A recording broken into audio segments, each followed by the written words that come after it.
So we're going to discuss the skeletal anatomy relevant for the peripheral nerve divisions of trigeminal nerve.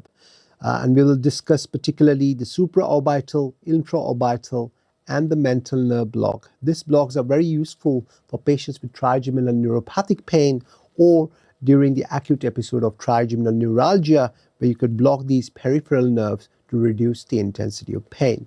To perform this procedure, the skeletal anatomy is very important. As we know, the supraorbital ridge has a discontinuity. That's where you would be able to locate the supraorbital foramen, and the foramen has a supraorbital artery which you can put the color Doppler on the ultrasound to locate. And you can do an out-of-plane technique or you can do an in-plane technique. So the steps would be to start scanning the top of the eyebrow, moving the ultrasound probe medially, looking for the supraorbital notch along with the supraorbital artery located in the supraorbital notch. And then you can do an in-plane technique, coming in with a 25 gauge needle and injecting the local anesthetic and steroid. Similar fashion, you could start to scan for the infraorbital foramen, where you would put the ultrasound probe on the top of the infraorbital area, where you will be able to find the infraorbital foramen, where you will be able to also see infraorbital artery, and the nerve accompanies the artery.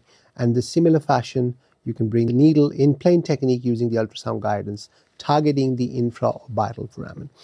The mental foramen, to scan this, you would use the ultrasound probe and place it on the mandible, moving the ultrasound probe more cathephalad and more medially, looking for the mental foramen, which contains mental nerve and the mental artery, and you will be able to use an in-plane technique to block the mental nerve.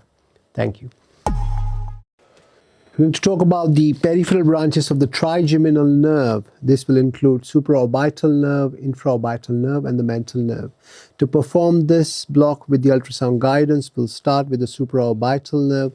Place the ultrasound probe on the lower part of the forehead, moving it onto the supraorbital ridge and moving medially and looking for a gap in the supraorbital ridge, which will show you the supraorbital foramen. So I'm just going to locate that, and here in this image you could see that we have located the supraorbital foramen along with the supraorbital ridge. So we have supraorbital ridge along with the supraorbital foramen, where you have also supraorbital artery.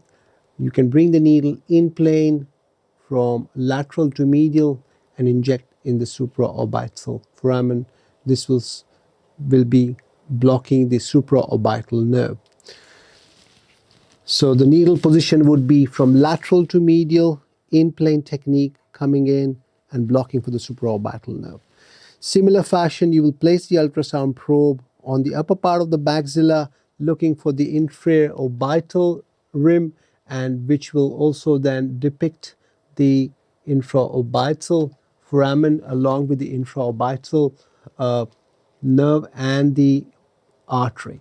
So we have a infraorbital ridge, and here we have the infraorbital artery, which has accompanied nerve. You will bring the needle in plane from lateral to medial and injecting the infraorbital nerve.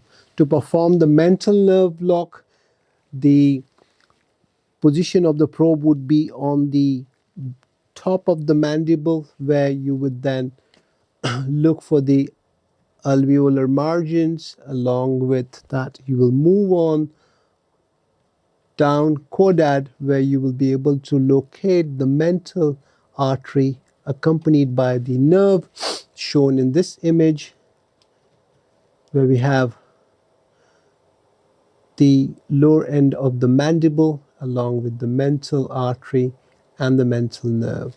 Here you can perform the injection either out of plane or in plane, coming from lateral to medial. So the position of the probe would be something like this, along with the needle coming in plane. Thank you.